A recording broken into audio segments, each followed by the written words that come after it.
table shows experimental values of x and y. We want to complete the following table. So we've got x squared here. So let's just bring in the calculator. And so 1.5 squared. You know that's 2.25, so probably should have just written that down. I know this one's 4.00. I'm not sure with a couple of the others. So 1.75, square that. And I'll just put that down as 3.06. And finally 2.25.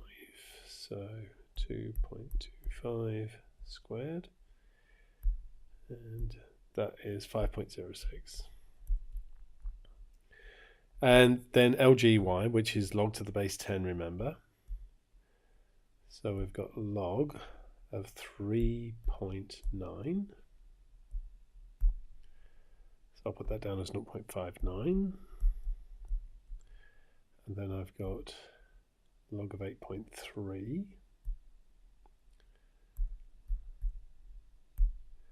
.92, and then I've got log of 19.5, so log 19.5, 1.29, and finally we have a log of 51.7, and that's 1.71. So what are we asked to do? Let's get rid of the calculator for a minute. Plot a suitable straight line graph on the grid on the next page to show that they're related by this equation. Well, that's absolutely fine because we're going to plot x squared against log y. So if it comes out as a straight line, then we'll have done these two marks here. So 2.25, 0.59. So 2.25, 0.59, that's going to be, so 2.25, 0.59, that's going to be about there. And 3.06, 0.92. 3.06, 0.92. It's probably going to be about there. And 4, 1.29. 1.1, 1.2, just below 1.3. So about there.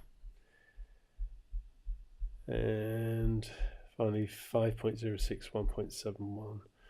So 5.06, 1 point, so 1.6, 1.7, so somewhere around there. And obviously want to show that this is a straight line, so I just grab my straight line tool and try to put a good straight line through those. Measure it with the ruler. Well, that's pretty good, I think. And from that, what can I see? I can see the intercept here is at negative 0.3. And we're always interested in the gradient, aren't we? So let's go across 2.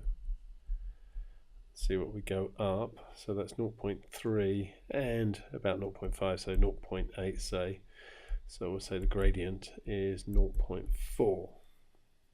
Okay, we're going to use those shortly.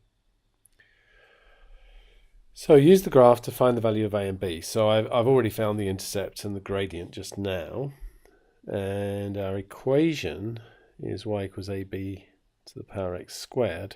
So if we take log y, and this would be logs to the base 10 because that's what we've got here. And that's going to be equal to log ab x squared. Now you should be used to this step by now. So log y is going to be log a plus log b to x squared. And then log y is going to be log a plus x squared log b, and that tells us that we plot log y against x squared, and we've seen that and it works, and that the intercept is log a and that the gradient is log b. So using the values we got from the graph, log a, which was the intercept, was negative 0.3. So a is going to be 10 to the negative 0.3. Try and get this so that you just know it, because these types of things come up, and rather than fiddling around with the laws of logs and things, just knowing them is just going to make your life so much simpler. And so b is 10 to the 0.4. And those are just going to be calculator values now. So let's just bring in the calculator. And we have 10 to the power negative 0.3. That gives us 0.5, say, 0.50. And then we want the same thing to the power 0.4, and that's going to give me 2.51. So we know that y was equal to 0.5 times 2.51 to the power x squared. So y when x is 1.25, so we're just going to do 0.5 times 2.51 to the power 1.25 squared. So just calculate that. So we have 0.5 multiplied by 2.51 to the power 1.25 squared, and that is 2.11.